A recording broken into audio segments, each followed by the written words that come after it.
নামাজ কালাম পড়ে না, ইবলিস শয়তানের নানা, আছে না? দিল বান্দা কালমা চোরে, না পায় শ্মশান না পায় ঘোর, দিন থাকিতে আয়রে পথে ছাইড়া দে ভণ্ডামি, ভণ্ডামি ভণ্ডামি ভণ্ডামি, ছাইড়া দে ভণ্ডামি। আমরা নিজের চোখে নিজের বড় মনে করি, এরকম ডাকাইত আছে না নাই? নিজেরাই নিজে মনে করে কত বড় সাহেব, লাট সাহেব। মান তাওয়াদা তারাফা, এটা হচ্ছে সুন্নাতুল্লাহি ফিল আরদ। মান তাওয়াদা তারাফা, যে নিচে নেমে থাকতে চায় আল্লাহ ওরে টেনে উপরে উঠায়, আর যে খালি উঠতে চায়, হিংসা করে অহংকার করে উপরে ঠেলতে চায়, ওরে নিচে নামায় দেয় কে? সাইয়েদনা আদমকে আল্লাহ বললেন, আদম সাল্লিমা আলা উলাইকান নাফার লাম্মা খালাকাল্লাহু আদামা ওয়া কানা তুলহু 60 যিরাআন। নিচে নেমে গেলে যে উপরে ওঠে, আর উপরে উঠতে চাইলে যে নিচে নামে, উদাহরণ দেখেন। আদম আলাইহিস সালামকে তৈরির পর আল্লাহ বললেন, আদম সাল্লিমা আলা উলাইকান নাফার, এই ফেরেশতাদের সালাম দাও। কি দাও? সালাম দাও। কোনো প্রশ্ন নাই, আল্লাহ সালাম দিব কেন? ফেরেশতারা আমারে দিব না কেন? আমি আগে দিব কেন? কথা আছে কোনো? যেই সালাম দিলেন, সালাম দেওয়ার সাথে সাথে ওনার মর্যাদা বাড়িয়ে দিল কে? এত মর্যাদা বাড়ালেন যে নূরের ফেরেশতারা মাটির আদমকে সেজদা দিতে বাধ্য হয়েছে। চিৎকার করে বলেন ঠিক কিনা? তুমি মাটির আদমকে প্রথম সৃষ্টি করিয়া ঘোষণা করিয়া দিলে শ্রেষ্ঠ বলিয়া, তাই তো নূরের ফেরেশতা করে আদমকে সেজদা, সবার চেয়ে সম্মান দিলে মাটির আদমকে। আল্লাহু আল্লাহু পড়েন, আল্লাহু আল্লাহু তুমি জাল্লে জালালুহু, শেষ করা তো যায় না গে তোমার গুণগান। আল্লাহু আল্লাহু, সুবহানাল্লাহ পড়েন। কি সম্মান আল্লাহ বাড়াই দিলেন। আল্লাহ বললেন, আদম আজকে থেকে তুমি আশরাফুল মাখলুকাত, তুমি খলিফাতুল্লাহ ফিল আরদ, তুমি পৃথিবীতে আমার খলিফা, ভাইস জেরেন্ট অফ আল্লাহ। আল্লাহর খলিফা, আল্লাহর আহকামগুলো পালনের জন্য ভাইস জেরেন্ট। চুরি করলে হাত কেটে দাও, কার আইন? এই কাজ আদম তুমি দুনিয়াতে যেয়ে করবা। জিনা করলে ডেথ পেনাল্টি, হেড অফ, শিরচ্ছেদ করে দাও, কার আইন? খলিফা হিসেবে মানুষ এসে করবে। মানুষকে আল্লাহ আশরাফুল মাখলুকাত বানিয়ে দিলে, নিচু হয়েছে বড় বানিয়ে দিলেন। আর শয়তানের অবস্থা কি? শয়তানকে আল্লাহ বললেন সেজদা দে আদমকে। শয়তান যুক্তি দাঁড় করিয়েছে, খালাকতাহু মিন তিন খালাকতানি মিন নার ওয়া খালাকতাহু মিন তিন। আল্লাহ আপনি আমারে বানাইছেন আগুন দিয়া, কি দিয়া? আগুনের ধর্ম উপরের দিকে ওঠে, আর মাটির ধর্ম সে নিচে পড়ে থাকে, আমি কেন সেজদা দেব? শয়তানকে চিরকালের জন্য ইবলিস মালউন, অভিশপ্ত আর জাহান্নামী হিসেবে ঘোষণা দিয়ে দিল কে? এজন্য আপনি ছোট থাকতে চাইবেন, আপনার বড় বানাবে কে? আর আপনি নিজে যদি বলেন আমি বড়, থাপ্পড় মেরে আপনার নিচে নামাই দিবে কে? এজন্য বিশ্বনবী দোয়ায় বলতেন, আল্লাহুম্মা জাআলনি সাবুরা ওয়াজআলনি শাকুরা ওয়াজআলনি ফি আইনি সাগীরা ওয়া ফি আয়ুনিন নাসি কাবীরা। ও আল্লাহ, আপনি আমারে ধৈর্যশীল বানান, আপনি আমারে শুকরগুজার বান্দা বানান, আমার চোখে আমারে আপনি ছোট বানান, মানুষের চোখে আপনি আমারে বড় বানান। সুবহানাল্লাহ পড়েন। এজন্য সবসময় শুকরগুজার থাকার চেষ্টা করতে হবে। রাজি আছেন তো? যে কোনো মুহূর্তে, যে কোনো পরিস্থিতিতে আমরা শুকরিয়া করব কার? চিল্লায় বলেন কার? আমরা যেন বেশি বেশি আল্লাহ তাআলার শুকরিয়া আদায় করতে পারি। আল্লাহ তুমি তৌফিক দাও। সবাই পড়ি আমিন। উত্তর চান্দোলা হিলফুল ফুজুল ইসলামী সংগঠনের উদ্যোগে আজকের এই তাফসীরুল কোরআনের প্রোগ্রাম। হিলফুল ফুজুল নামটা আমার বড্ড প্রিয়। বিশ্বনবী যখন 15 কিংবা 20 বয়স, কোনো বর্ণনায় এসেছে 15, কোনো বর্ণনায় 20, তখন তিনি একটা ছাত্র সংগঠন করেছিলেন, ইয়াং স্টারদের একটা অর্গানাইজেশন করেছিলেন। ওটার নাম তিনি দিয়েছিলেন হালাফুল ফুদুল। হালাফুল ফুদুল, ওইটারই আমরা বাংলা কি বলি? হিলফুল ফুজুল।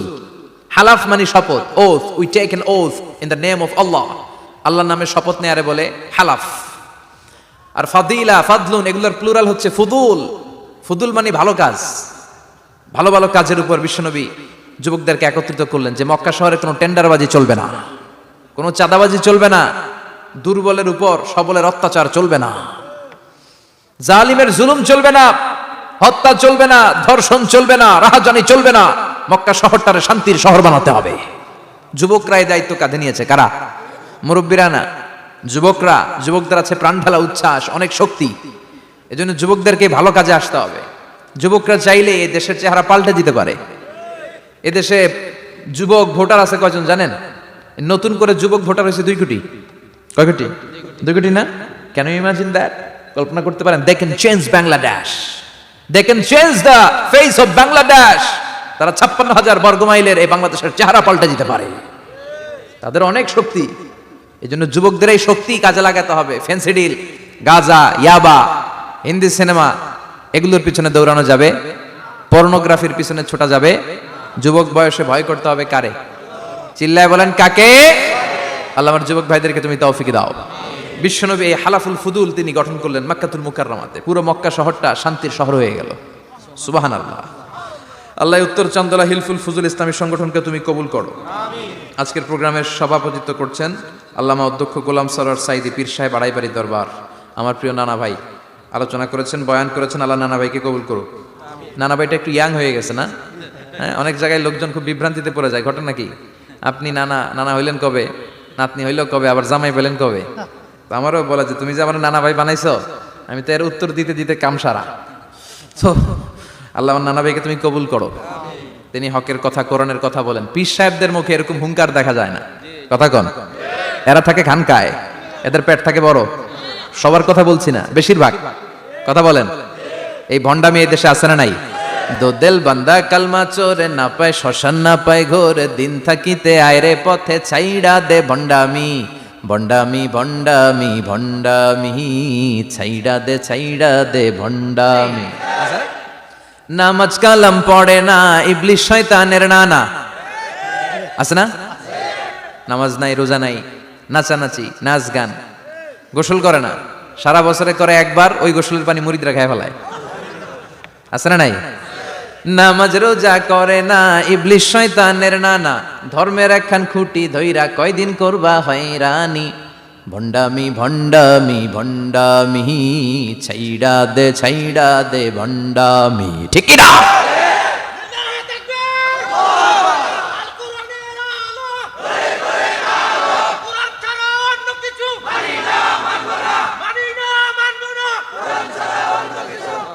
তো এই ভণ্ড পীর ও পীর, আমার নানা ভাইও পীর। কথা কন। পীরে পীরে পার্থক্য আছে না নাই? পীরে পীরে পার্থক্য আছে, এজন্য পীর চিন্তা হবে। এদেশে এই পাক ভারতে ইসলাম প্রচারে ওলিয়া উলিয়াদের, পীর মাশায়েখদের অবদানের কোনো শেষ নাই। কিন্তু চিন্তা হবে, কষ্টি পাথর দিয়ে যাচাই করে নিতে হবে। কারণ এই পীরের আদলে অনেক ভণ্ড এই বাংলার জমিন আছে না নাই? এই ভণ্ডদের সাথে আমাদের কোনো সম্পর্ক নাই। ওনার দরবারে আলোচনা হয়, সাইয়্যিদ কামালউদ্দিন জাফরি সাহেব যায়, আমরা যাই, দেশ বরেণ্য ওলামায়ে কেরামরা যায়, যারা হকের কথা বলে, যারা কোরআন সুন্নাহর আলোকে বলে, কোনো ভণ্ডামি নাই। যাবেন, প্রতি বছর যাবেন। এরপর ওই যে কেরাত সম্মেলন হবে না এবার 17ই ফেব্রুয়ারি, আমার প্রোগ্রাম যশোর। আমাকে অনেক বলেছিল থাকতে পারলে আমিও কোরআন নিয়ে কিছু কথা বলে আসতে পারতাম, শুনে আসতে পারতাম কারীদের তেলাওয়াত। যাবেন আপনারা, দাওয়াত করে দিলাম। আল্লাহ আজকের সভাপতিকে তুমি কবুল করো। তারপরে আজকে কথা বলেছে মাওলানা রফিকুল ইসলাম ভুইয়া সাহেব, আমাদের সভাপতি সিরাতুন নবী ফাউন্ডেশনের চান্দোলার। না, রফিক ভাইরে চেনে না এমন কেউ নাই, এজন্য আর কিছু বলতেছি না আপনার নামে। আল্লাহ রফিক ভাইরে তুমি কবুল করো। গোলাম কবির চৌধুরী আল আজহারি আসতে পারে নাই, আমার বন্ধু মানুষ, একসাথে পড়াশোনা করেছি। এরপর আমার এক মিতা মিজানুর রহমান আতিকি আমার আগে আলোচনা করেছে, আল্লাহ তাকেও তুমি কবুল করো। সালাত নিয়ে কথা বলতেছিলেন। সালাত আউয়ালু মা ইউহাসাবু বিহিল আবদু ইয়াউমাল কিয়ামাতি আস-সালাহ। কিয়ামতের দিন সর্বপ্রথম হিসেব নেওয়া হবে নামাজের, সালাতের। সালাত চিনেন তো? কুরবানির গোশত খাওয়ার মাঝখানে যেটা খায় ওটা, হ্যাঁ? এটারে বাংলায় আমরা নামাজ বলি। কি বলি? নামাজ। বিশ্বনবী ইন্তেকাল করবেন, রূহ বের হয়ে যাচ্ছে, 2-3টা শব্দ বললেন, এর মধ্যে একটা ছিল সালাত। আর সালাত, উম্মতেরা নামাজ, নামাজ, নামাজ ছেড়ে দিও না। ওমা মালাকাত আইমানুহুম। মানুষ ইন্তেকালের আগে শ্বাস বের হয়ে যাচ্ছে, রূহ চলে যাচ্ছে, ওই মুহূর্তে কি জরুরি কথা বলে নাকি ফালতু কথা বলে? সবচেয়ে জরুরি কথাটাই তখন সে বলে যায়, ঠিক কি না? কথা বলেন। বিষ্ণু বলেছিলেন নামাজ। তাহলে এই সালাতের গুরুত্ব আছে না নাই? সর্বপ্রথম এই সালাতের ব্যাপারে in the day of judgement আমাদেরকে প্রশ্ন করবে কে? সালাত কায়েম করো, সালাত কায়েম করো, হবে সম্মানী তুমি, হবে জান্নাতি তুমি, হবে সম্মানী তুমি, হবে জান্নাতি তুমি, দিবে কাল হাসরে শীতল ছায়া আরশে আজিম, রাব্বিয়াল আলা রাব্বিয়াল আযীম, রাব্বিয়াল আলা রাব্বিয়াল আযীম। সুবহানাল্লাহ পড়েন।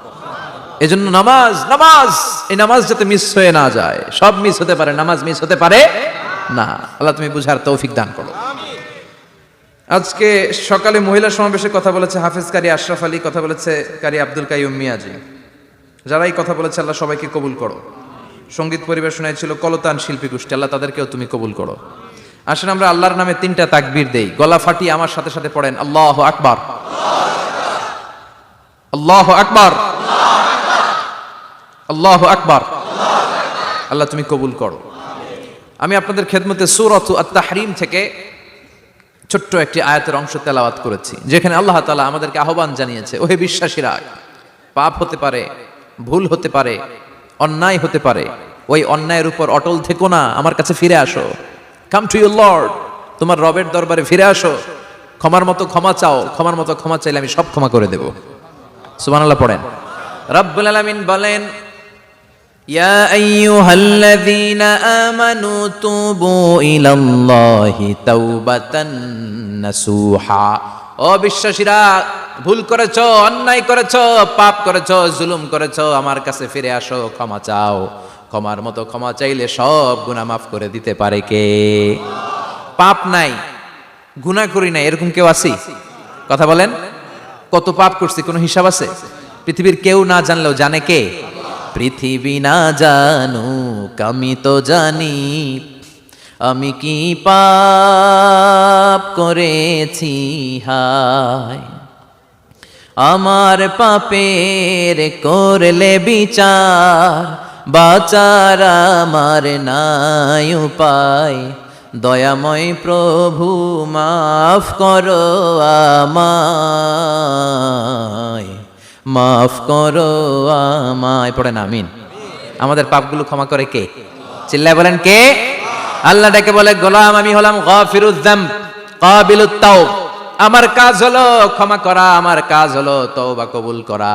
শয়তানের কাজ হলো ওয়াসওয়াসা দেওয়া, আমাদেরকে ভুল পথে নিয়ে যাওয়া, আর আমাদের কাজ হলো ভুল করে ফেলা। আল্লাহর কাজ হলো ভুলগুলো মাফ করে দেয়া। আল্লাহ ডেকে বলে, গোলাম তোরা যদি ভুল না করতি, তোরা যদি পাপ না করতি, তোরা যদি অন্যায় না করতি, তোদেরকে ধ্বংস করে দিয়ে এমন একটা জাতি আমি এই দুনিয়ার বুকে তৈরি করতাম, যারা সকালবেলা ভুল করে দুপুরে মাফ চাইতো, দুপুরে ভুল করে রাত্রে মাফ চাইতো, আজকে ভুল করে আগামীকাল মাফ চাইতো, আর আমি আল্লাহ গুনাহগুলো তাদের সব ক্ষমা করে দিতাম। ক্ষমা করে দিতে আল্লাহর বড্ড ভালো লাগে। বান্দা আল্লাহর কাছে বারবার চাক, চোখের পানি ছাড়ুক, এটা আল্লাহ পছন্দ করে। চোখের পানির যে কত পাওয়ার আপনি কল্পনাই করতে পারবেন না। অনুশোচনার চোখের পানি চোখ বেয়ে নাকের ডগা পেয়ে জমিনে পড়ার আগেই আল্লাহ এই বান্দারে মাফ করে দেয়। বিশ্বনবী ডেকে বলে, ও আমার উম্মতেরা শোনো, আল্লাহর কাছে দুনিয়ার মানুষদের 2 ফোঁটা পানি সবচেয়ে প্রিয়। এক হলো জিহাদের ময়দানে রক্তের ফোঁটা, 2 হলো অনুতপ্ত বান্দার চোখের পানির ফোঁটা। কত ভুল আপনি করেছেন, কত অন্যায় আপনি করেছেন, কত পাপ আপনার হয়েছে, কত মিথ্যা আপনি বলেছেন, কয় ওয়াক্ত নামাজ ছেড়েছেন, কয় লাখ টাকা ঘুষ খেয়েছেন, কত যৌতুক আপনি খেয়েছেন, কত মিথ্যা আপনি বলেছেন। আপনার পাপ যত বড় হোক, যত বিশাল হোক, যত বেশি হোক, আল্লাহর দয়ার পরিসীমা তার চাইতেও বড়। আপনার পাপ, আপনার অন্যায়, আপনার জুলুমগুলো যদি হয় খালের পানির সমান, বিলের পানির সমান, আল্লাহর দয়া সাগরের পানির সমান। আপনার পাপ যদি হয় সাগরের পানির সমান, আল্লাহর দয়া মহাসাগরের পানির সমান। আপনার পাপ আর অন্যায় যদি হয় পাহাড়ের সমান, আল্লাহর দয়া আকাশের সমান। আপনার পাপ যদি হয় আকাশের সমান, আল্লাহর দয়া আরশের সমান। এজন্য আল্লাহ বললেন, ইয়া আইয়ুহাল্লাযীনা আমানু তুবু ইলাল্লাহি তাওবাতান নাসুহা। ও আমার গোলাম, তুই তোর নিজেরে যত বেশি ভালোবাসিস, তার চেয়েও আমি তোরে বেশি ভালোবাসি। তোর বাবা মা তোরে যত বেশি ভালোবাসে, তার চেয়েও আমাদেরকে বেশি ভালোবাসে কে? আল্লাহ বললেন, ভালোবাসারে তৈরি করার পরে আমি 100 টুকরা করলাম। চিল্লায় বলেন কয় টুকরা? 99 টুকরা ভালোবাসা আমি আল্লাহ নিজের মধ্যে রেখে দিলাম। 1 টুকরা ভালোবাসা গোটা বিশ্বের সবার মধ্যে আমি ভাগ করে দিলাম। 1 টুকরা ভালোবাসা পেয়ে আমাদের অবস্থা দেখছেন? আল্লাহ যদি 1 টুকরা না দিয়ে আমাকে 30 টুকরা দিত, কথা কন। 1 টুকরা না দিয়ে 80 টুকরা দিলে কি হইতো? কথা কয় না। 14 ফেব্রুয়ারি কবে? আজকে কত ফেব্রুয়ারি? আর কয়দিন? কথা কন। বিশ্ব ভালোবাসা, বিশ্ব